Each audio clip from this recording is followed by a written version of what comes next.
सबसे पहले आपको बताएं, दुनिया तस्लीम करती है कि पाकिस्तान ने दुनिया भर में मस्बत किरदार अदा किया है।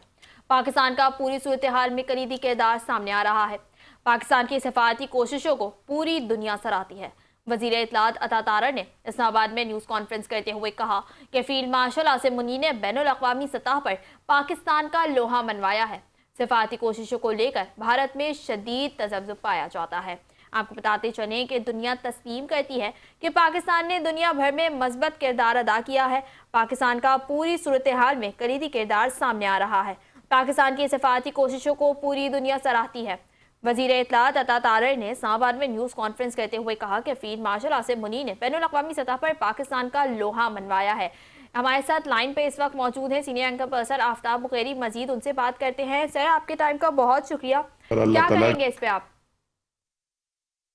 बिल्कुल, वफाकी वज़ीर इत्तलात अता तारर ने जो कहा है बिल्कुल दुरुस्त कहा है कि पाकिस्तान की मौजूदा जो इस वक्त दुनिया और इस खित्ते में जो अहमियत है वो इंतहाई बढ़ती हुई नजर इसीलिए भी आ रही है कि पाकिस्तान के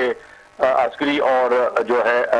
सियासी क़यादत ने जो फैसले किए हैं वो बड़े अहम है। अगर बात की जाए फील्ड मार्शल सईद आसिम मुनीर की, तो उनकी बात यकीनी तौर पर बड़ी अहम इसीलिए भी है कि उन्होंने ना सही अमेरिका मगर चाइना और दीगर ममालिक के साथ, खासतौर पर अरब ममालिक के साथ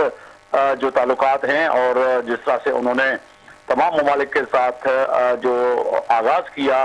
पाकिस्तान की मौजूदा असगरी क़यादत और सियासी क़यादत ने मिलकर, वो बड़ा अहम है। मगर इसके साथ साथ इस वक्त अगर वर्ल्ड ऑर्डर जो चेंज होने जा रहा है वो भी बड़ा अहम है। अगर देखा जाए कि पड़ोसी मुल्क हिंदुस्तान में इस वक्त सफ़ाए मातम बिछा हुआ है और अपोजिशन लीडर राहुल गांधी से लेके तमाम हिंदुस्तान की मीडिया चैनल पर इस वक्त ज़ेर बहस अगर है कोई शख्स, तो ना तो वो ईरान की जंग है, ना तो वो प्रेसिडेंट ट्रम्प है, सिर्फ में सिर्फ जो है पाकिस्तान के फील्ड मार्शल सैयद आसिम मुनीर हैं। उनकी वजह यही है कि उनकी पॉलिसी और इस वक्त अमेरिका समेत जो है खास तौर पर सऊदी अरब, यूएई और जो है ओमान और कितने अरब मुल्क जितने हैं वो सारे के सारे जो है इनकी नजरें जो हैं अब सैयद आसिम मुनीर की उस जो है जुर्रतमंदाना और फैसला कौन जो इक़दाम हैं उनकी तरफ है। और अब भी अगर देखा जाए कि ईरान और इसराइल और अमेरिका की जंग में भी जो है सैयद आसिम मुनीर जो फील्ड मार्शल हैं उनकी जानिब जो है देखा जा रहा है कि पाकिस्तान की सिविल और असगरी क़यादत जिस तरह से खास तौर पर इस जंग में जो है जो वर्ल्ड ऑर्डर मैंने बताया चेंज होने जा रहा है, तो उसमें जो है कहीं ना कहीं उनका किरदार जो है वो बड़ा अहम है। इसीलिए जो है इस खित्ते में और आलमी सतह पर जो है फील्ड मार्शल सैयद आसिम मुनीर की जो बात की जा रही है वो बड़ी अहम है। अगर देखा जाए तो इधर ज़ेर बहस जहां पर नाम हर अखबार में दुनिया के हर टीवी चैनल पे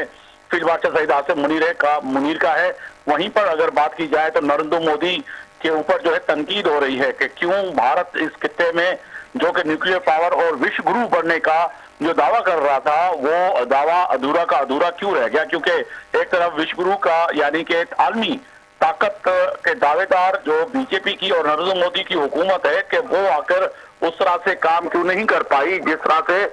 जो कि पाकिस्तान और पाकिस्तान को जो है इस खित्ते में अहमियत दी जा रही है। इसी तरह जो है ईरान हमारा अच्छा मुल्क और उसने भी पाकिस्तान की असगरी और सिविलियन क़यादत पे जिस तरह से एतमाद करते हुए पूरी दुनिया में ये बताया है कि पाकिस्तान के थ्रू ही जो है बातचीत होगी, तो ये समझा जाए कि अब दुनिया में पाकिस्तान की अहमियत इसीलिए भी बढ़ रही है जब आप दुनिया में जो है जाकर अपनी ताकत मनवाते हैं, जब आप अपनी बात मनवाते हैं और अपनी बात पे कायम होते हैं, तो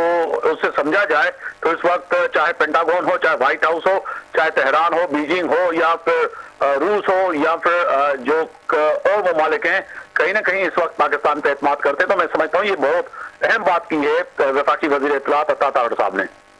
अच्छा सर, ये बताएगा, अता तारर ने अपनी कॉन्फ्रेंस में जो है वो जीएसपी प्लस स्टेटस की भी बात की है और उन्होंने कहा था कि 2024 में पीटीआई ने पाकिस्तान का जीएसपी प्लस स्टेटस वापस लेने की कॉल दी थी। अगर जीएसपी प्लस स्टेटस वापस लिया जाता है तो पाकिस्तान की मईशत पे कितना असर पड़ सकता है? देखिए जी, पाकिस्तान तहरीक इंसाफ और खास तौर पर पाकिस्तान तहरीक इंसाफ की सफ़ों में मैं कहूँगा कि वो चंद अनासर जो बैरून मुल्क बैठकर पाकिस्तान को कमजोर और खोखला करने की कोशिश कर रहे हैं। हम जब अपने प्रोग्राम में भी बात करते हैं पाकिस्तान तहरीक इंसाफ के कई लोग उस चीज से यकीनन लाताल्लुकी का इजहार भी करते हैं, मगर जिस तरह से इस वक्त जो खबरें भी आ रही हैं कि 12 जो ओवरसीज पाकिस्तान तरीके इंसाफ के लोग हैं, जो वो चाह रहे हैं कि पाकिस्तान को कमजोर किया जाए। पाकिस्तान की जो इस वक्त आलमी सतह पे सैयद आसिफ मुनीर साहब ने जो पाकिस्तान को जो रुतबा और इज्जत दिलवाई है, जो कि आलमी ऐवानों में भी ज़ेर बहस है, तो अब कोशिश है उनकी किसी भी तरह जो है पाकिस्तान के तमाम सिर्फ ये बात नहीं मगर दीगर इश्यूज पे भी है, पाकिस्तान को कमजोर किया जाए और पाकिस्तान की जो मैशियत, पाकिस्तान की इकोनॉमी को भी कमजोर किया जाए। तो मैं समझता हूँ कि उनका जो ये ख्वाब है ये अधूरा ही रह जाएगा। इस वक्त जो मैंने पहले भी कहा, जो क़यादत है वो इस वक्त मजबूत हाथों में है। तो अगर देखा जाए कि वज़ीर-ए-आज़म पाकिस्तान, आपको याद होना चाहिए कि कल भी जो है वज़ीर-ए-आज़म पाकिस्तान शहबाज शरीफ ने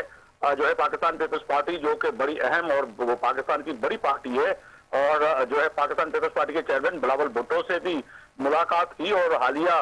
जो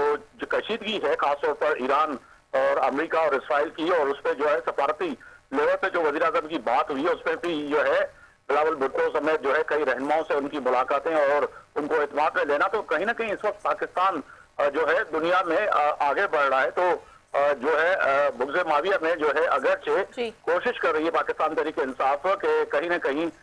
जो इस वक्त पाकिस्तान आलमी सतह पर जो जिनको सराहा जा रहा है वो बात ना हो, पाकिस्तान को कमजोर किया जाए। और उनमें भी चंद अनासर वो है जो बैरून